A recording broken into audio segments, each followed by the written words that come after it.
Welcome back, friends, to Choose, Sip, Repeat. I'm your host, Christina Winkle. Today's episode, we are chatting with recent James Beard nominee, Jacque Siegfried, owner and executive chef at Natv Restaurant. Welcome to the show.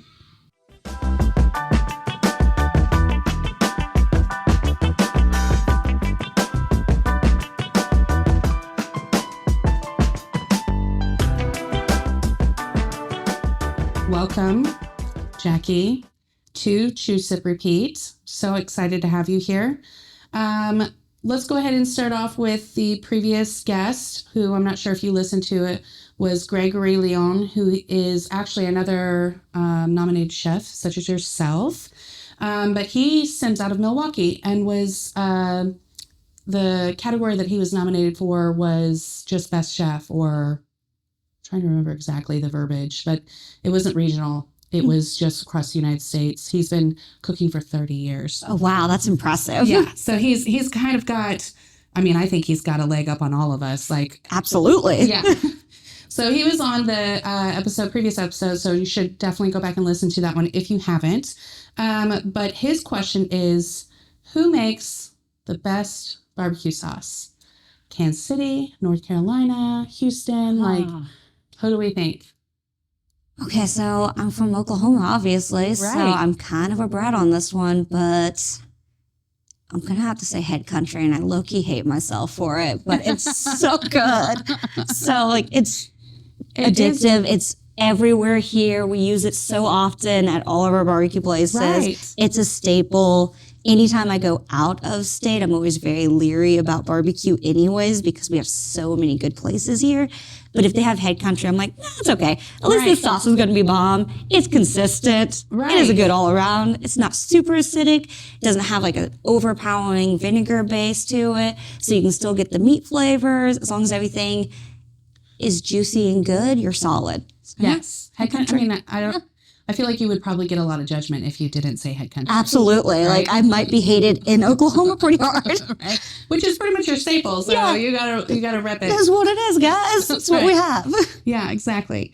Okay, so just for people who are maybe not familiar with you, let's talk a little bit about you currently. So where is your current place of employment and what do you do there? All right, so currently I am the executive chef and co-owner of a restaurant in Broken Arrow called Natv. We specialize in doing indigenous culinary, and so we're taking some of these classic dishes or classic ingredients and putting it into a modern presentation. So if it's a spirification, if it's deconstructing something, using those cool ingredients, we try to incorporate as many tribes as we can.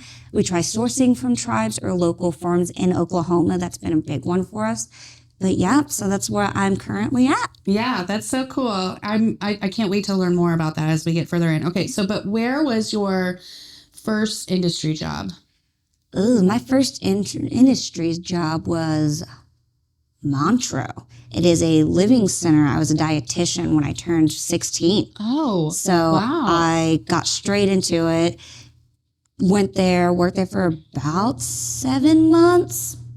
Something like that. I was in high school. Uh-huh. So the hours started becoming a conflict with, I was in culinary arts in high school, and then I was also in drama and had a boyfriend and all the cool things. Oh, yeah. So, just being really cool. It didn't work out, obviously. So I left there, took a moment away from it, and then went into front of the house because I wanted to learn the front of the house before I got into the back of the house. Because while I was at Montreux, I realized there was a big disconnect from the front and the back. And yes. Either you were best friends with the people in the front or you hated them. And I was like, I don't understand what is the difference here. Yeah. So that's how I got into it. Okay, so I want to back. You did culinary in high school. How did you do that? So I went to Nathan House. So it was the year whenever they opened up their culinary program. I was going to Dell Science Academy, and I was not a book savvy kid. That was not my jam. I didn't like it at all. So I negotiated with my parents. I was like, I'm probably going to end up failing out. That's just what it is. Right. There's a program here. I really want to go to it. I really want to be involved in it. We were about to move, and it just so happened that we were going to be in that school district. Right. And my dad was like, well, this doesn't really fit out. And I was like, I will walk to and from school. I don't really care. My boyfriend was amazing, and he'd come pick me up and all that good fun stuff because I didn't have a car at the time. So my parents were like, if this is going to get you to go to school and try, Right. We'll give it a shot. We'll try. What's the worst that's going to happen? Right.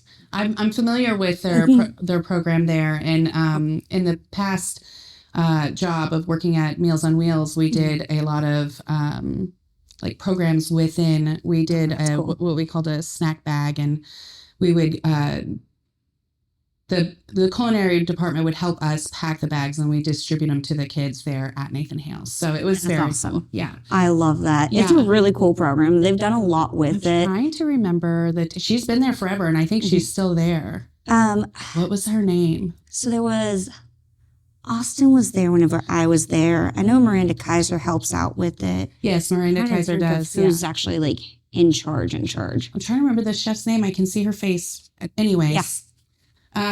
Great little program within Nathan Hale. Big fan of theirs. So that's very cool. So you did that in high school, and then where was the front of house job that you? So I went to Fridays, and Yes. I was a host there, and then I learned how to serve, bar back, did all that good fun stuff. Yeah. Got into culinary school at Platt and did some TCC in between them. And again, book-wise, not my jam. Right. So I immediately went over to Platt, and I was like, I want to do you guys' culinary program. Got into it, worked at Fridays, and then I worked at the Savory Chef at the same time. So I was doing the sous chef business at the Savory Chef, and then doing front of the house, and then doing school. So it was a very hectic time. Right. But you were getting the experience of all education, front and back, all at the same time. That's interesting. So whenever I went into it, I wanted to kind of visually be able to see both of it in the different settings. So like the high, like pace of it, and then compared to like in school where it's very, very structured. And like, obviously that structure is beautiful and I love it. Doesn't convert over into the real world in every scenario. There's some times where you're just slinging out food because you're so busy that you don't have that time to make these very pretty garnishes. So garnishing wasn't a huge thing at Fridays. Like it was not there. And I was like, that hurts my feelings because that's my favorite part. I love making food look beautiful. It's so pretty, tasty. It's meant to be there. So like in school, they tell you there's like 5 things that need to be on a plate, and a garnish is one of those. And so like every time I'd have to like run through to be like, guys, we can't do like some parsley. We can't throw something on here. So they hated me because I knew too much, but I didn't know enough. Right. So it was definitely a hard one for them. Yeah. You're like, can we just sprinkle some green on this to make it look a little bit more appetizing? Something. And they're like, just get it out my window. Yeah, like just go. Stop talking to us. Go. Yeah. People are waiting. Exactly. But take your time. It's getting long on this. Yep. Okay. So apart from education and maybe you just wanting to experience both the front and the back of the house, what else inspired you to cook, or to step in this industry that we all love and hate at the same time? So I've wanted to be a chef since I was 5. I originally wanted to work at McDonald's because they looked like they were having so much fun in the back. And that was my goal. That's because they're all teenagers and goofing around. And eating French fries all day. Like, who doesn't want to do that? That's all I wanted. And I got really, really lucky in life. My grandma did pastries, and that was her big thing was, if you love somebody, you cook for them. If you're happy with people, you want to share that with them. So in my head, all those people in that kitchen were so happy, and that's all I truly wanted. And then my parents had 6 kids, so they were outnumbered from the beginning, from the get-go. And so my parents were like, you have to learn how to cook. You have to have life skills as you grow up. And so they did this thing where it was one day out of the week, each kid had to make dinner, whatever it was going to be. And we had cookbooks, we had whatever ingredients, and we had to learn how to use knife skills. And so every week was like, I'm going to make something different. I'm going to make something new that I've never heard of. And I would sometimes do great at it, and sometimes I'd fail. I mean, I was a small child when we did this. And my dad, of course, was there to assist. My mom cannot cook. So my dad supervised most of it and be like, I'm going to make bread. I'm going to make this, and kind of incorporate these cool things that I was learning how to do. And I just loved doing. And then like my sister would be like, we're having cereal to dinner. And I'm like, this is horrible. So eventually they changed the rule around. They're like, cool, if you don't want to cook, you have to do dishes. And I was like, I hate dishes. I absolutely want to cook now. Like, there's no way I'm doing this. And so we got into it, and I just stuck with it. And so I'd be like making grocery lists for my parents and being like, I want these weird ingredients that we don't have and I've never had before. And they're like, what if you don't like it? And I'm like, it's fine. I'll figure it out. Like, Right. I'll make it taste okay. And so they would get it, and I most of the time hate it because it was like, it's Brussels sprouts. And like, I know you're not going to like it, but if you're willing to try it, we'll give it a shot. Yeah, absolutely. Yeah, because I'm like, it looks cool. Like little bitty baby cabbages. Like, this is going to be great. So I got into that.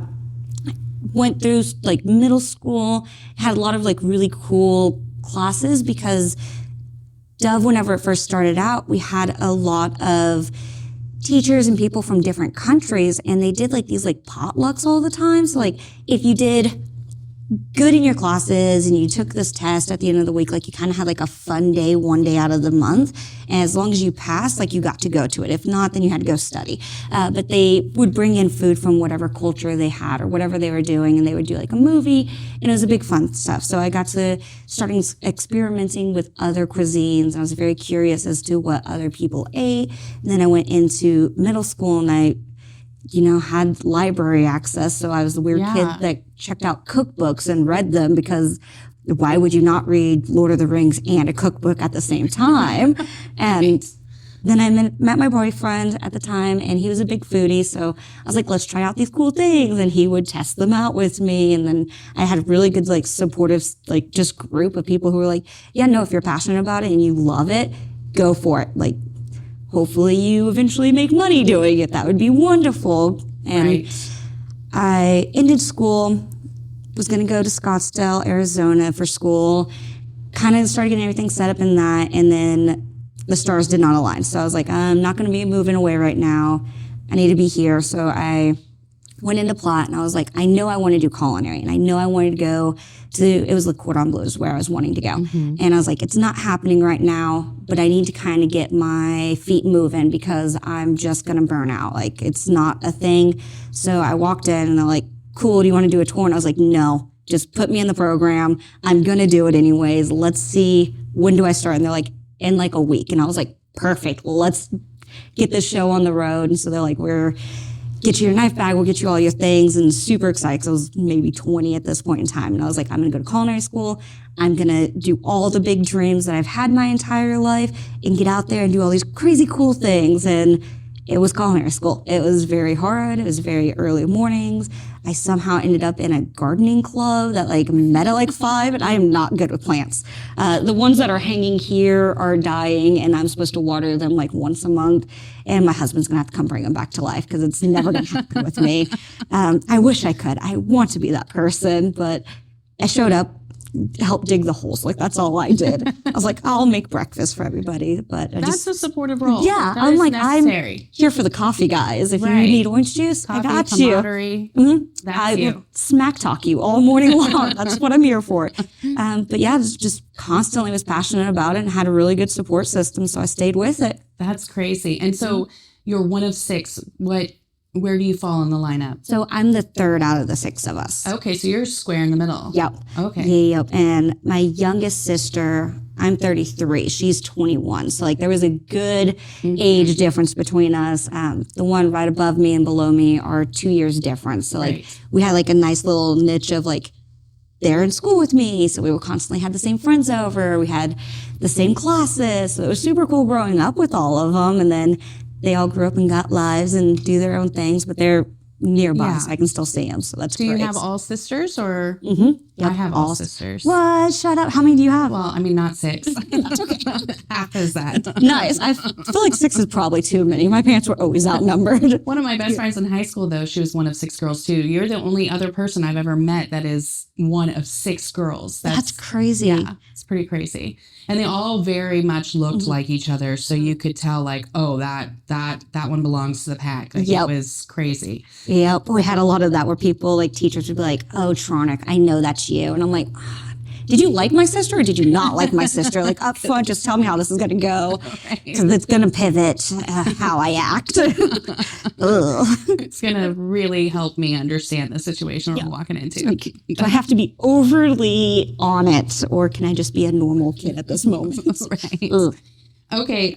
Do you currently have your eye on anyone in the industry that is kind of like you keep as like a muse or you look up to or you inspire to become or anything like that?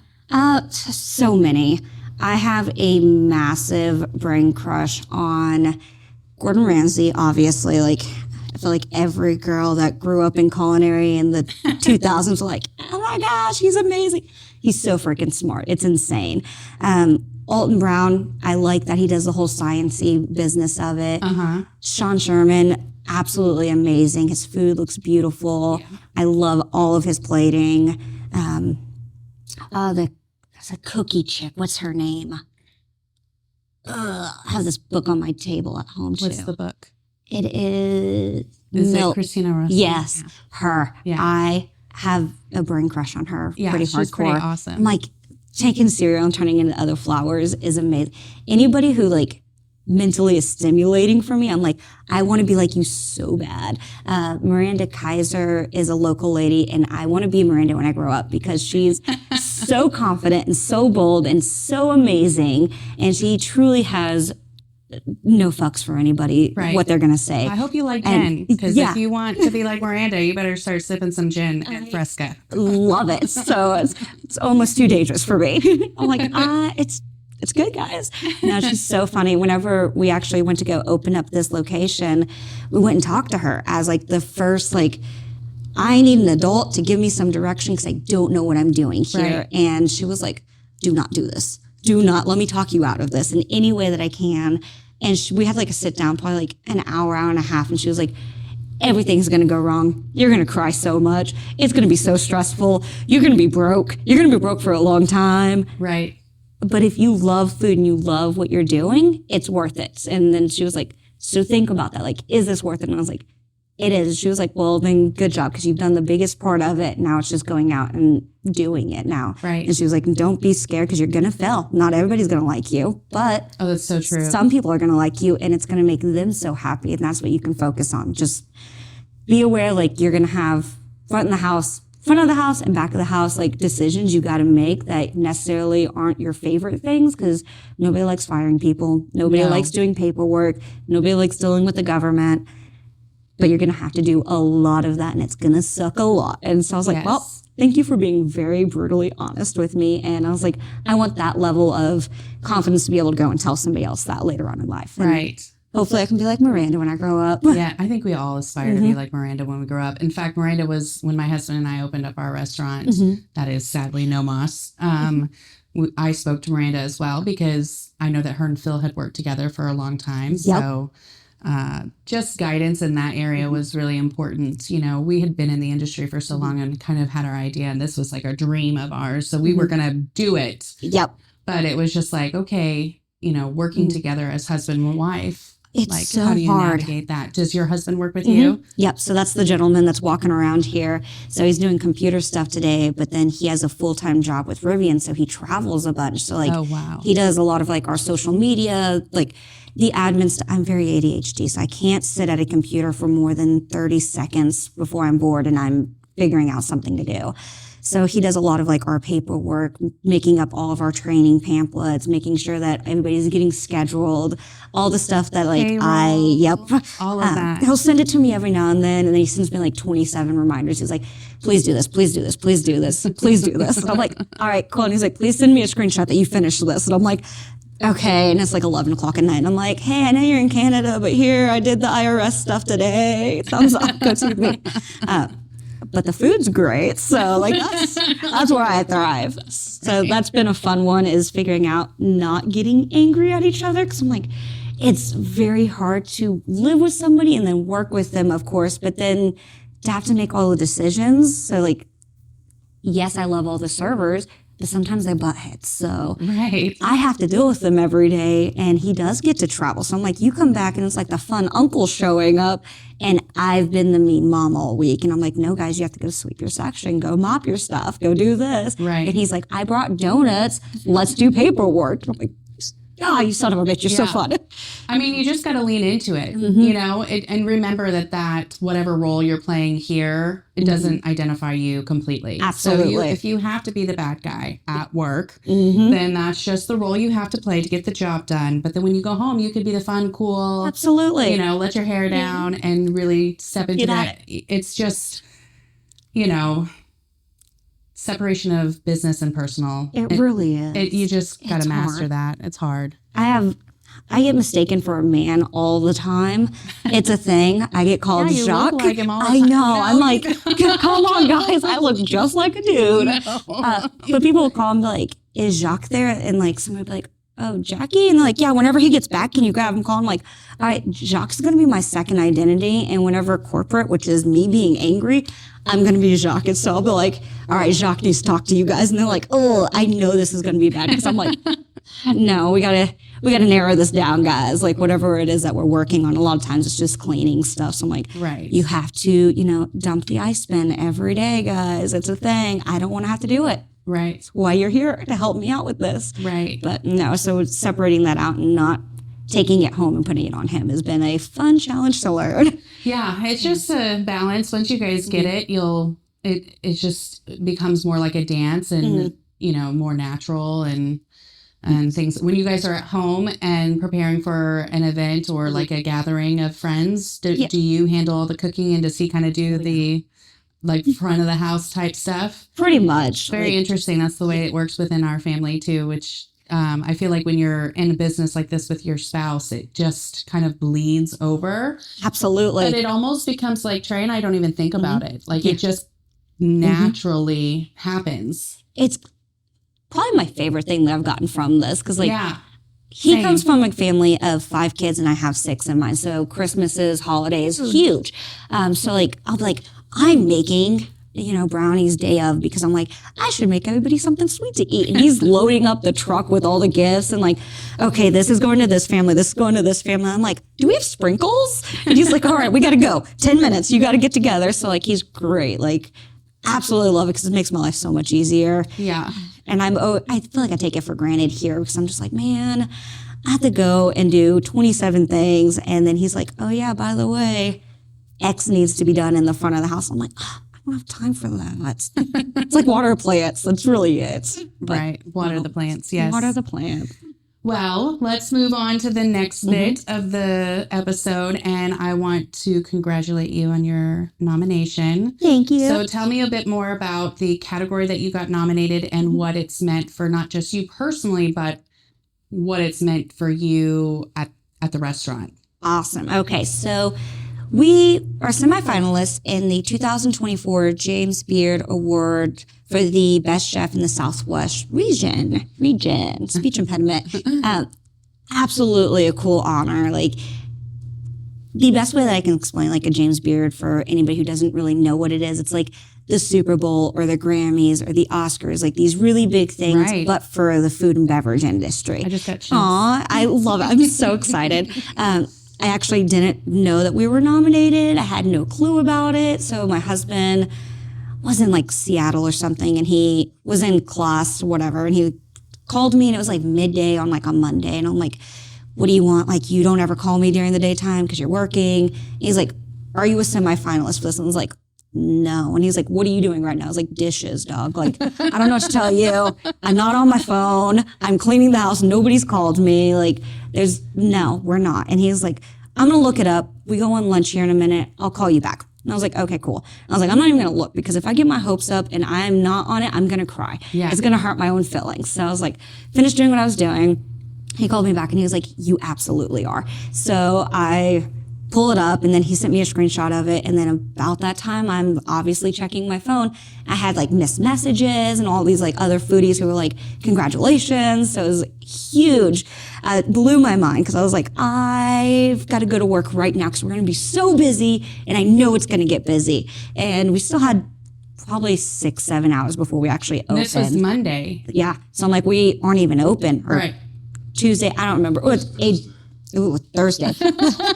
He knows more. The day it came out. So I was like, all right, cool.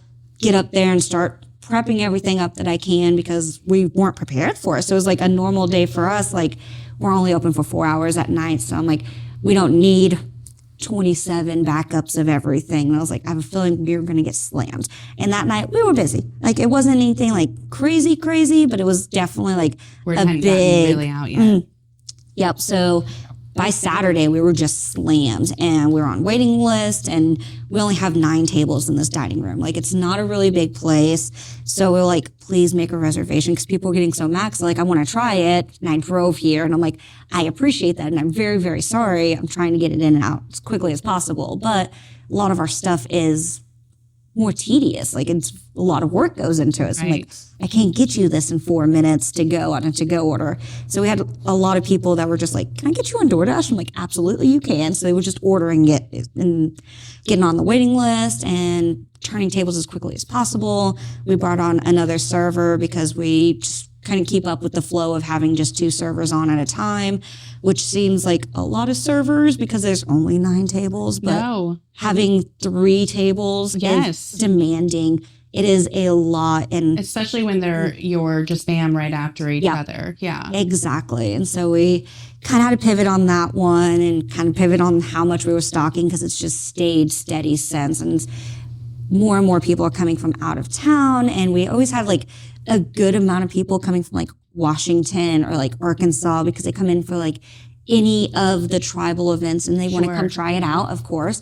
And we get a lot of people that travel. We have a lot of people traveling just to come try us because we're on this list and they're very interested in everything and they're super happy to be here and they're very excited to be here. And that's very refreshing. And it kind of put a whole new fire in to me, but like the servers and the other kitchen staff, because they're like, this is a really cool thing. And the way that it works is you have a mystery shopper. So we don't know who nominated us. We don't know any of the information. Okay. So we can't even be like, hey, thanks, Steve, from down the road. Like, it's absolutely, we have nothing.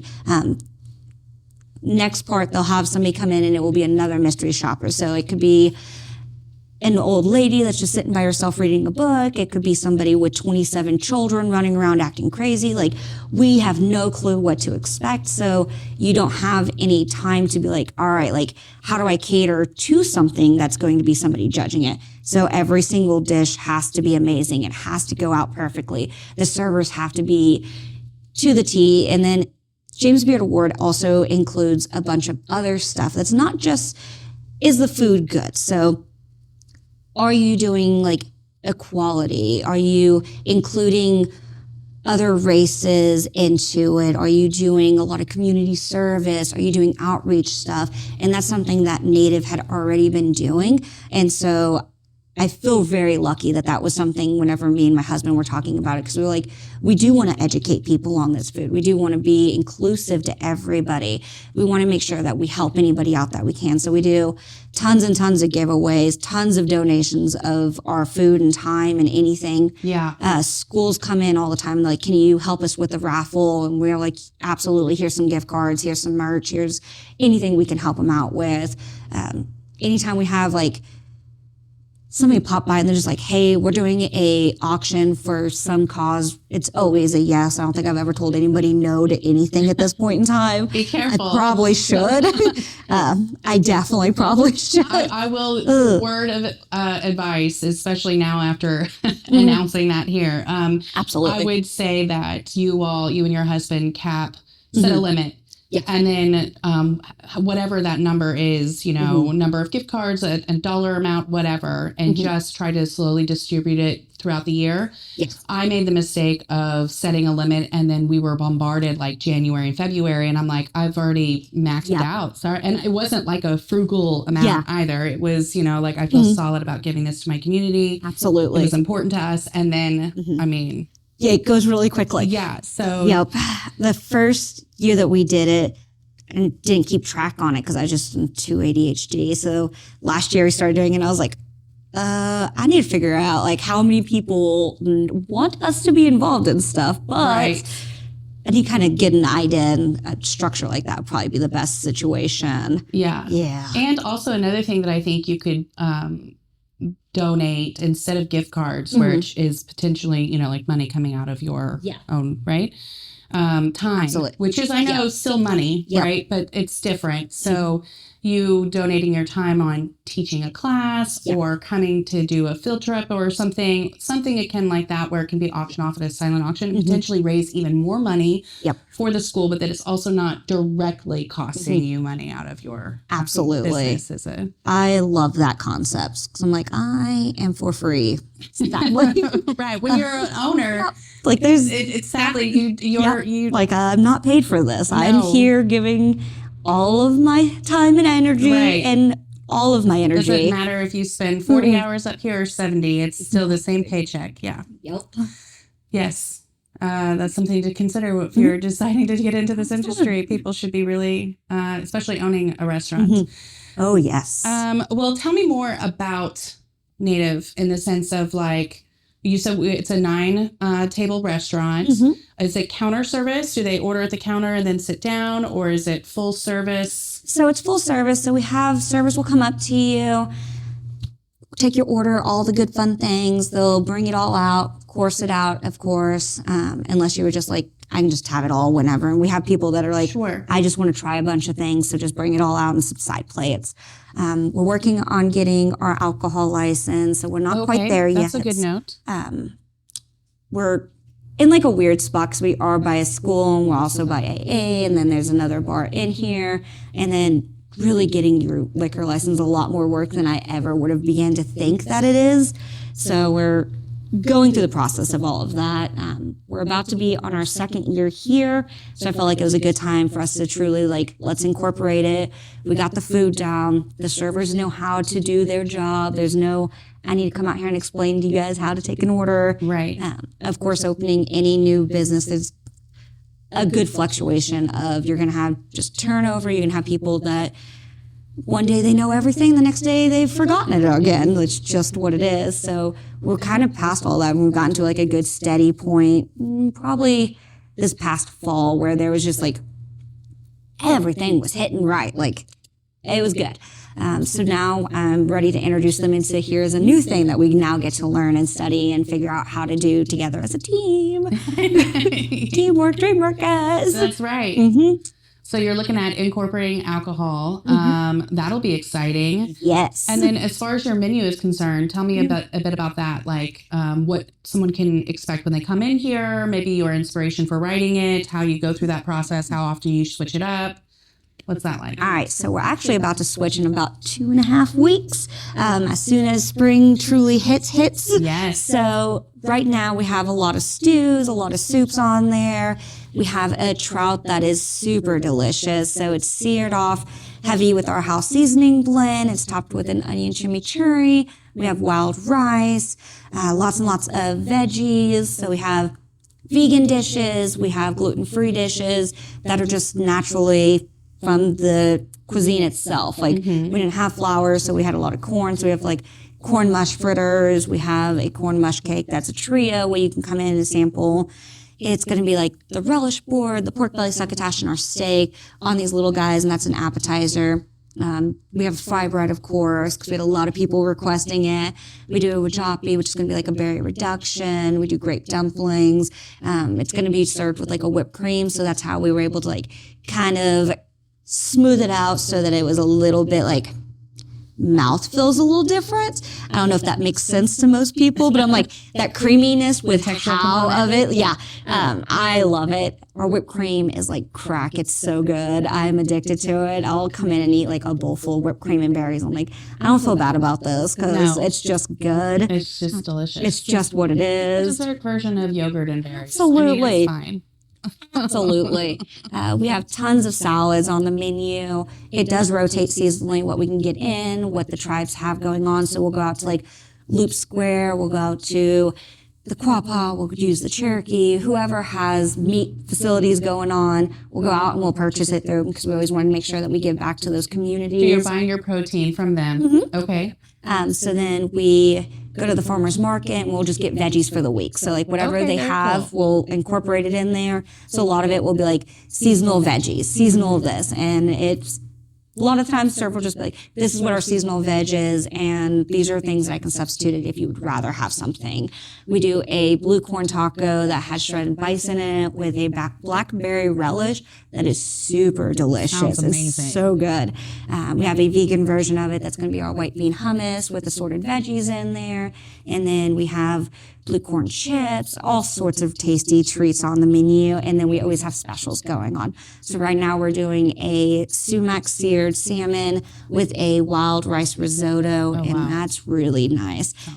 We also have a New York strip bison steak with roasted potatoes and dandelion greens, because those are coming back around.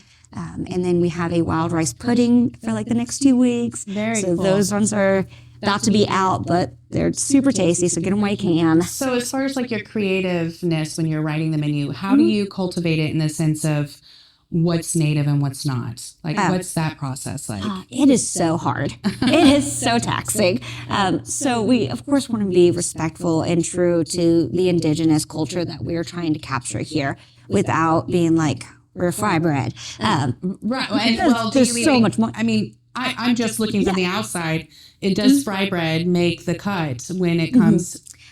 So it's a hard one for me because obviously I love Well, I fry kind of bread. picked up on that when you were like, they requested it. So I was like, I wonder what that means. So we originally tried staying away from it because we wanted to kind of play more for like the health style of it, because Sure. we have a lot of obesity. There's a lot of diabetes. There's a lot of the stuff that from the food groups that we were given that is not great for our bodies. And I do believe that we need to be healthier as a people because we have all these issues. Having it in moderations, of course, absolutely all day long. I'm never going to say no to fry bread, but Right. sometimes I have to say no to fry bread. And so whenever we were doing it, I originally was like, all right, more kind of comfort food, because we're in Oklahoma and it was a lot of like fry bread burger, fry bread this, fry bread that. And I was like, I don't feel like we need that many options on it. Right. So we have a slider version of these bison sliders, and it's fry bread with a black bean puree and an onion sage jam, and it's Sounds delicious. amazing. It's beautiful. Then we put the fry bread app on there, and then we serve it with our soups, of course. But I was like, I don't want that to be the main thing, because we have so many great ingredients that are just here locally that kind of get pushed back, because that's the one thing that people are comfortable and they know what it is. So they're always excited to see it, because you don't see it very often unless you're going to somebody's house or you're making it at home. So whenever they do come here, they're like, ooh, I want fry bread. And I'm like, absolutely. Let's have some fry bread. But have you tried poya, which is delicious and it's so good. But in the beginning, I was very terrified that if I put just like, here's a fry bread burger on there, that's what it would become. And it would just kind of become a burger joint. And that's not what I wanted to showcase. So we kind of started going down to like culture centers and finding out what like indigenous ingredients they carried. So like the Seminole have a cooking lye that you use to make like sofki. So we got some of that. And so we were going and just like getting ingredients from them, looking for other native farmers here that were bringing back some of these ingredients that they grew up eating and then incorporating that in there. So like we had the succotash, and then we had the sliders, the trio, and the steak. And that was kind of all we had in the beginning. And so we did the Mother Road Market program, and we were doing a test bed just to see what people liked and what they didn't like. And we put up a couple of dishes, and we noticed that people were really heavy on like the pork belly succotash, the Three Sisters stew, and these dishes that were super, super healthy and that were filling, but it didn't make you feel weighed down. And so I was like, I think that's kind of where our demographic is. They're not wanting to eat these really heavy fry bread dishes. So whenever we went to go and make the menu here, we were kind of back and forth on it. And it was like, we already know that they like these healthy dishes that really incorporate local fresh ingredients that we can get around easily to go and picking up. So I'm like, the Quapaw, I think, is the furthest, and it's about 2 hours away. So Mondays I'll go and get meat from there if I'm going to go pick it up that week. Other than that, it's like we're just popping over down the street on Saturday morning or Tuesday afternoon and picking up stuff. So we went real heavy into that one, and then we just started studying my brains out. So including like any other tribes that we could. So we would ask people that were of that tribe, like, what would you like to see in the culinary? What are dishes that you miss growing up? What are things that you would like to see represented of your culture in a respectful way? And so we had a lot of feedback from that. We had a lot of people coming up to us whenever we were doing like the Mother Road Market or the fair, or even here where they're like, have you heard of X dish? And a lot of the times it's stuff that I haven't. And they're like, oh, my great grandma made it, or my aunt did it. And they kind of give me a rough draft of what it is. And I'm like, please come back and I'll make it. And you can tell me how close I am to it. And so do a lot of collaborations with them, asking pretty much just the community, like what they were feeling on it. And so whenever we had the chief of the Muskogee come in, and I was like, what's something that you would like to see? And he was like, I would like to see like a fry bread, just like appetizer. And I was like, all right, like I can get on board with that, because originally it was just the soups and then the like sliders that we had it on. And then we did it at like a couple of desserts with it. And then we started getting in just like wild rice and all these really cool ingredients, and people just loved it. And so I was like, I don't really feel like we had to pivot on it. So we went through just like, how can we incorporate these really solid ingredients and things that are seasonally grown here by indigenous farmers? So we were just going through and like our microgreens from Urban Grains. She's a Cherokee woman. Yeah. Absolutely amazing. I love Amanda. Mm-hmm. Her product's beautiful. And then she's been doing it for a really long time. She has, and it's amazing. Her flowers are insane, and they hull up so well. Yeah. They're so awesome. I think we went through like 4 jars of dried flowers in the last week. And I'm like, I'm sorry, because I keep on asking for all these flowers. And I know it's tedious. And because she has to go in and clean them all too. And I'm like, sorry, you goofed yourself. You did too good. Sorry, not sorry. No, like they're so good. So we just educating ourselves as much as we can and asking for feedback and patience with people as we test out recipes. So we'll always do stuff as like specials and ask for feedback from people that are coming in and eating it. So yeah, it's kind of how we do the menu. I think that is so cool, because I am not Native. However, my children are. So when I think about teaching them of their culture, not that I feel like I couldn't, but I just feel like it's not the same versus having someone of their stature making them something to eat, right? So bringing them in here and educating them through your food as to what, people of their ancestry were eating prior to the removal, it would be very beneficial, very easy thing to do. And I feel like, I don't know if I'm making the weight on your shoulders even more or not, or you already feel that, because I feel like that could be a very easy thing for people to want to come in here and be educated by you. Yep. So that's actually my goal for this year so last year it was get the restaurant going, get it up, get it steady. And then year 2, happy birthday to us, is I want to go into like teaching people on it. So that was a big one whenever we kind of got into it. So I did some cooking classes at the Savory Chef. That was kind of their niche, as they sold things, but they had like a little bistro in there, and then they did cooking classes, and I helped assist with all that. So I loved doing it. Excuse me. And then there's a chocolate shop called... I know what you're talking about. I'm going to blank. Do what? American Inheritance by Ronnie. I knew who you were talking about, because I was the buyer for Grassroots Larder. Oh, nice. For a short period of time. Yeah. And he came in and we were going to buy his chocolates when I was there. And listening him to talk about his chocolates and his process was so cool. And he's doing so many amazing things over there. He's so sweet. Totally forgot about him until you just said that. You should absolutely talk to him. He's so freaking funny. So funny. But he did some cooking classes the first year that I met him, which was about 3 years ago. And he was just like, hey, I don't know a lot of this stuff. Can you come over and help? And I was like, absolutely. So then we started tag teaming some of these classes. So they came over here and they did like a bread day with us. So we made sopapillas, we made fry bread, we made sourdough bread. We did all sorts of stuff where he was just like, I know you got a skill set. Can you help me out, dog? And I was like, absolutely. And he was like, 12 doors down. So it was walking distance. So that was wonderful for us. And then that really kind of made me be like, I want to go and teach how to do some of these indigenous stuff. So if it's like breaking down meat, which I love fabrication. I love animals. Right. I do. But I'm like, there's something that is very calming about breaking down a side of meat. And I don't know why I like it as much as I do, but I do. You're not the first person I've met that it really enjoys it. Just nice. And I'm like, a good boning knife is my jam. I love it. And I'm like, I'll put on a podcast and I'll just break down meat for a couple of hours. Not a big deal. Doesn't hurt my feelings. So that was one of the things I wanted to do, how to like clean vegetables, how not to basically lose your product as you're going through it. And then we talked about doing, obviously there's 9 tables, doing 9 like burners and doing little small classes so that people would come in and it just be on like a Monday night whenever we're not open, so it doesn't really affect it, and just let people sign up for it. So yeah. That would be great. I think that would be very successful. So if you could give me, well, I don't know if I should put a number on it because I don't want to put you under pressure, but like 3 things that you wish the Tulsa community knew about Native food, and like 3 things that they were maybe are unaware of that you feel like is pretty standard and that you should know. Yeah. What would that be? Or even just about your restaurants. Wow, I'm getting stared down. Ooh, pressure's on. Not by you, though. The husband is like, what you going to say? He's like, hang on a second. I got some things people need to know.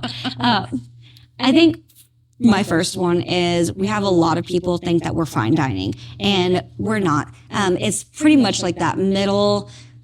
I could not get my dad to put a suit on and come to a restaurant that I worked at ever. Right. It's not going to happen. My husband can't. He's been turned down from restaurants because he's got tattoos. Like it is. Yeah, it's a thing. Like it's wackadoodle out there. Like fine dining is a great thing. It's beautiful and I love it. Sure. And it's not necessarily what we are. But we do have a lot of people. Your quality of your food is maybe on par with fine dining? Absolutely. But you just don't want the stuffiness to represent whom you are. Yep. So we get a lot of people who like, do I have to wear a jacket? And I'm like, if you're cold, wear a jacket, sir. Like, I don't care. I'm not even wearing a jacket and I'm in the kitchen. Right. Like, we are very, very laid back on that because I don't want people to feel awkward when they go out. So I worked at the Chamber and it was kind of more that stuffy, like they had mirrors on all the walls and it was beautiful. It was aesthetically stunning, but people felt really awkward to sit there and eat in front of themselves or to sit there and it's like, weird. It got real awkward Unless there. you really like yourself. Yeah, I mean, I'm beautiful, but I don't want to see myself try to eat anything. It's not cute. It's impossible. So we always have like, that's always like a weird fine line to walk because I do have a lot of fine dining experience and that shows in the food because we get really good product and we have beautiful garnishes. Our plating is pretty. We have, water vases on the table. So people instantly are like, yep, this is like a birthday, anniversary. I'm only going to come here. And then our prices are not necessarily like expensive to what I would think like, this is super expensive, right? But there are items on there that like, obviously if you're getting a bison steak, it's going to be $50. Like that's a good steak. Right. But if you're getting the pork belly succotash, which is almost a pound of food, it's $14, which again is still a pound of food. So I'm like, there's a good price point. We've tried to make sure that we could be inclusive on that for everybody and that we could have dietary restrictions that everybody could be able to come in and eat. So that would be the one thing I would think for like Native building itself. Food wise, chicken is not from America. That's a big one that I get a lot of people who are like, you got chicken tenders? I'm like, no guys, because they're not from America. Like a lot of our menu is based on the Americas. Like I'm very, I did not know that. So we have turkey on the menu. I knew that like closer to the equator is generally where they are. I knew that that's where they thrived, but I didn't realize that no chicken was present. Nope. So at least not from anything that I've been able to find. Okay. So we had a lot of like turkey, geese, quail, a lot of those, Pheasant, like the sure. Well, maybe gamier not ones. pheasant, but yeah. So that when we'll have a lot of people come in, I have them like chicken tenders for kids because I'm like, you can't fight kids. I'm sorry. No 6-year-old wants my ancho turkey tenders. I would love for them to. I know they don't want it though. And their parents want them to eat food. So Right. it is what it is. but we have a wild rice bowl and we have like an entree turkey on it. And somebody will be like, can I get grilled chicken instead? I'm like, no, that's not on the menu, dog. I would love to give it to you, but for us to try to stay true to this image that we're trying to educate you on, Our like, restaurant. this is what we have. Like, I can't really pivot too much. Sure. There's not even a grocery store by. I can't even run and get it for you real fast. No, and you shouldn't. And that we don't have alcohol yet. So I get DM'd all the time where people are like, you got booze? And I'm like, nope, I don't. But I have some mocktails. We have an amazing lavender lemonade. We have a beautiful blackberry lemonade. It's delicious. Pepsi products. So we get a lot of that type of stuff.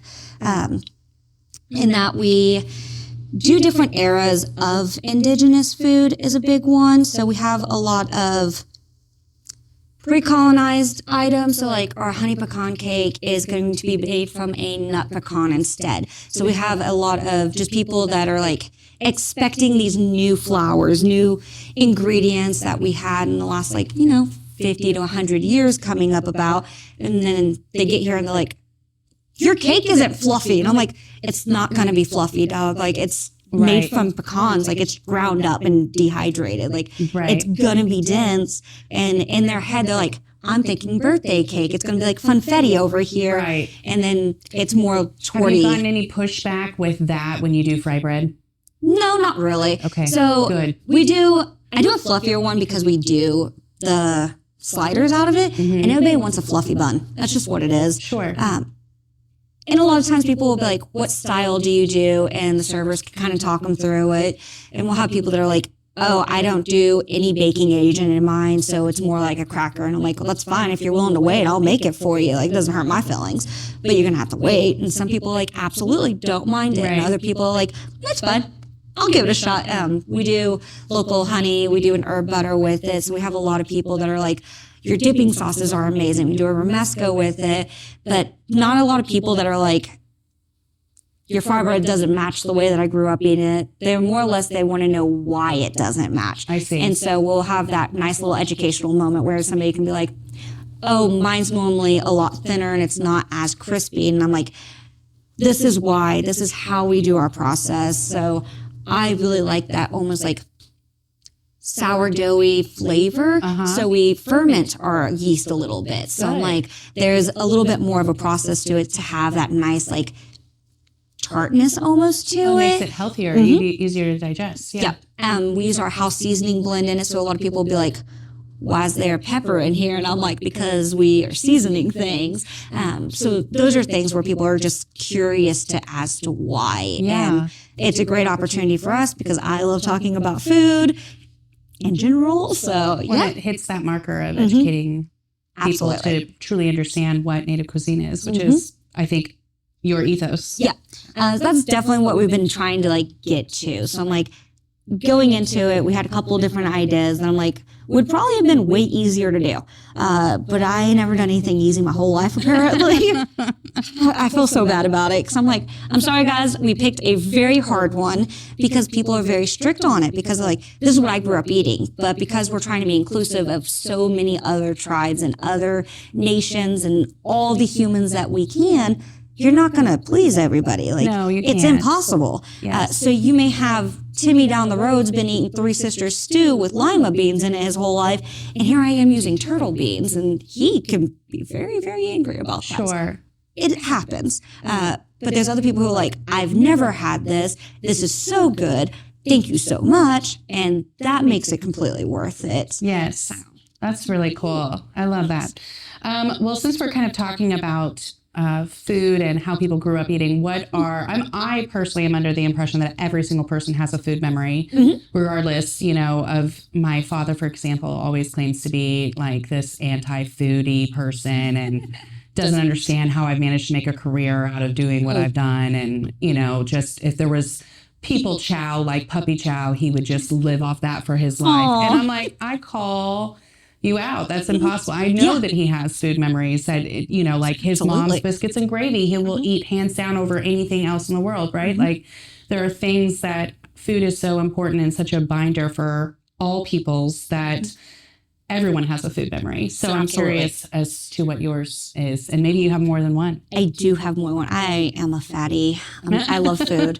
Okay, so my top one is going to be my grandma's potato salad. It is the best thing. And it goes more like emotional, I suppose. Like it brings me back to like my grandma. So my grandma talked a lot of shit to my dad all the time, all the time. And potato salad was one of those things that she would make for dishes as like, it's Thanksgiving, it's Christmas. She doesn't do it very often because there's, 30 of us in one house. So that's a lot of potatoes to peel, and she wasn't about it. So she'd always recruit me to go back and help her. And so I obviously was learning how to make it because she had arthritis in her hands. So she'd be like, go mix this. And there was never a recipe. It was mix this until it feels right. And she'd just come over and be like, nope, keep going. Keep doing this. Add more of this. Whatever it was going to be.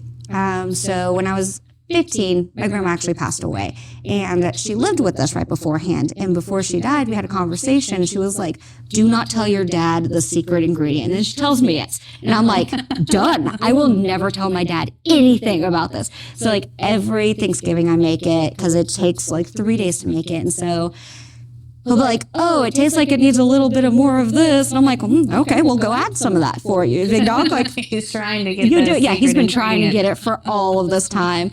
And it's now just become banter. So he's like, don't show up without that potato salad. Like, I don't want to see you here if you don't have it. And it's a lot of like, it makes me so happy. But I couldn't cook there for a while there after she'd passed because it made me just so sad. Like, it's too emotional and I couldn't do it.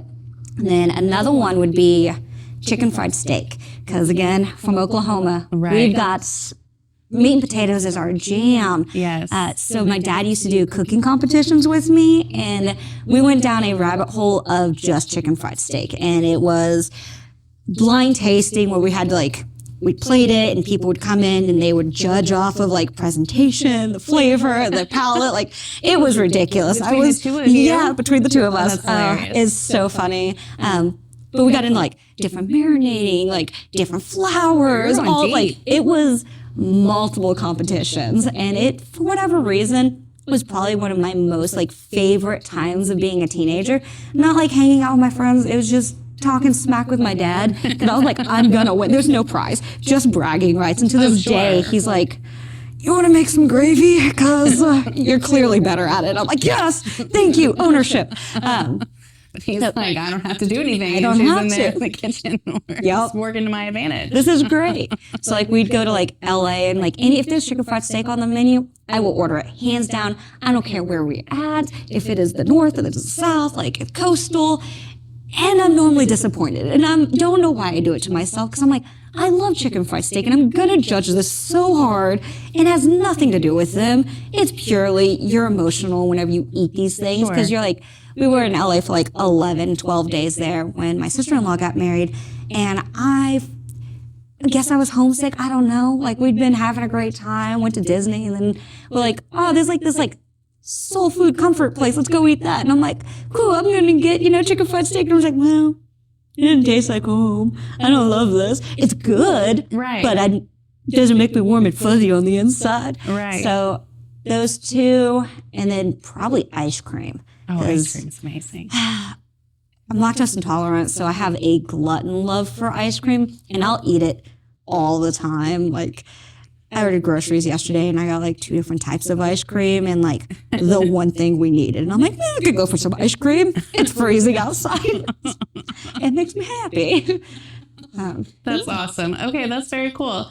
So let's go ahead and start wrapping things up, and let's talk about your pro tip. Yes. Okay, so my pro tip, if you are baking, do not, feed your yeast. It needs a little sugar.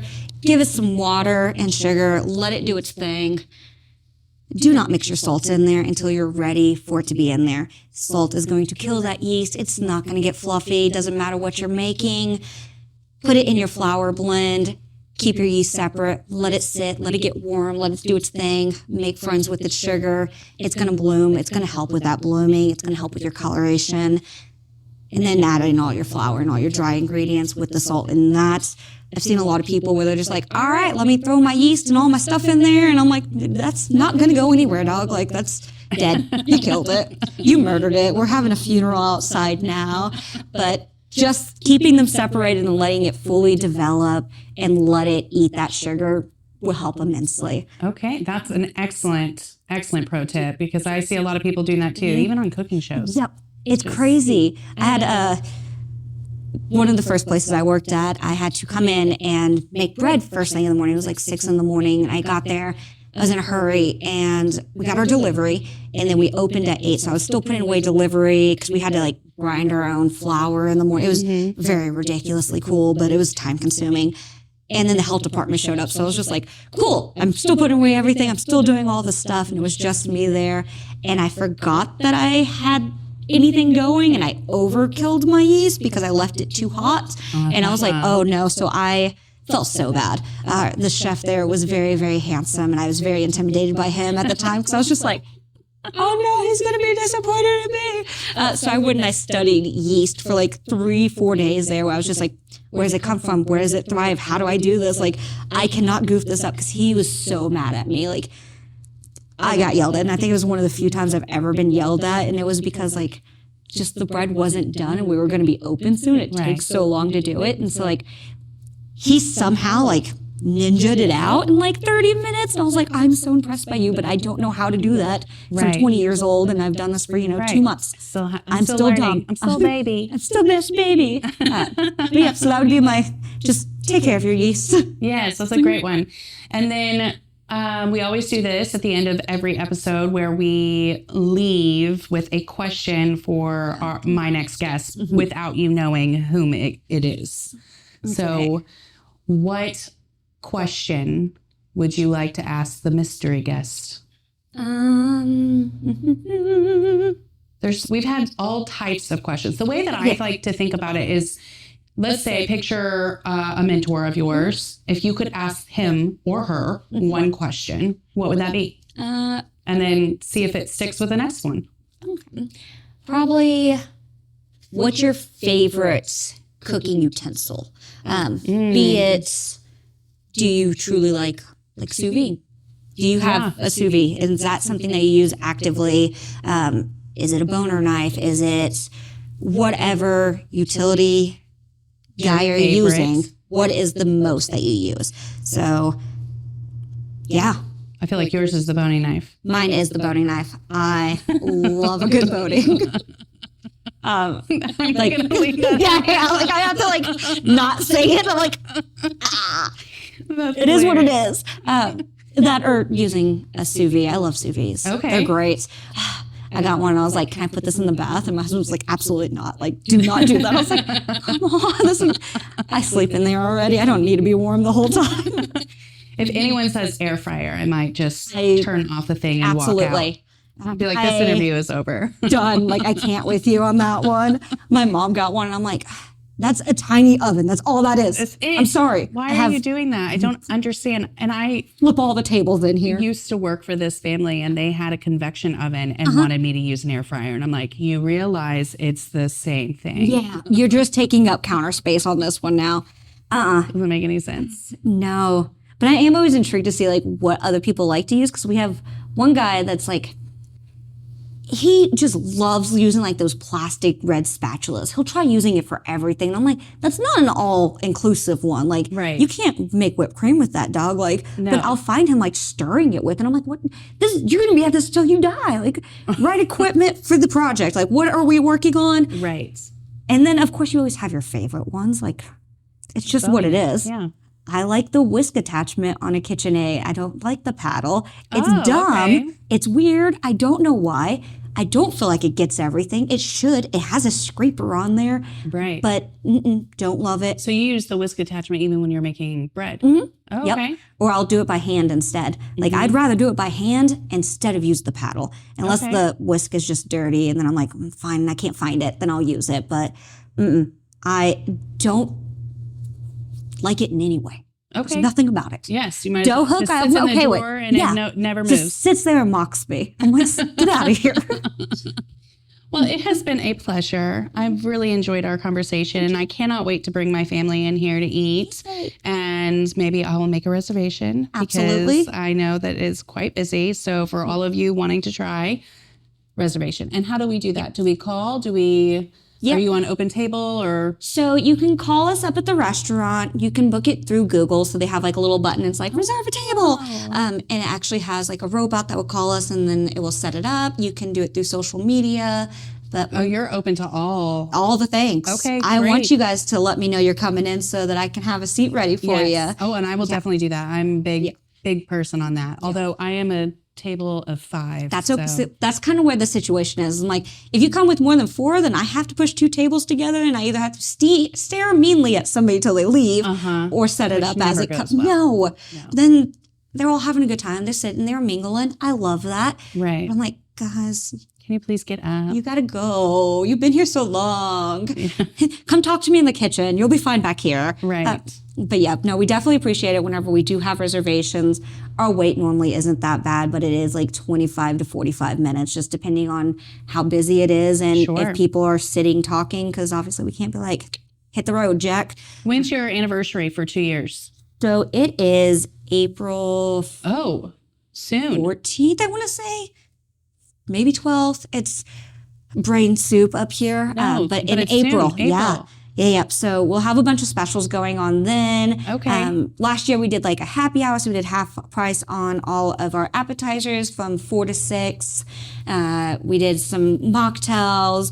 I think we did Indian tacos for the month because we do those on caterings and events, and we had a powwow going on at the same time. So anytime we have stuff like that going on, then we also run those as specials because people love them. Right.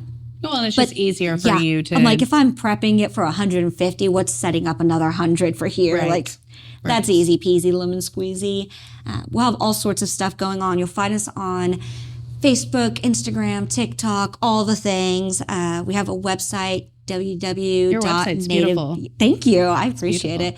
My husband's best friend from high school actually made it for us. He did our logo. Did a great job. He kills it. I always message him. I'm like, I'm changing this on the menu. And he's like, all right, I'll update it. I'm like, thank you. My husband's got like the back part of it now, so he'll go in and update it. And I'm like, I'm not touching it because it's never. It's probably better that you don't. Yeah, absolutely. Because if you're anything like me, I'll just screw it up and then it's going to take a lot longer to fix it. It's going to delete everything. Just leave it alone. But no, we have a link tree up so you can go to any of that. We do caterings. We do all the things. Very cool. Thank you. I appreciate you coming out. I had such a blast, and I will be in here soon, and we'll hang out a little bit more, and you get to introduce you to my family. Yay. And I'm very excited. Thank you so much, Jackie, for your time. I appreciate it.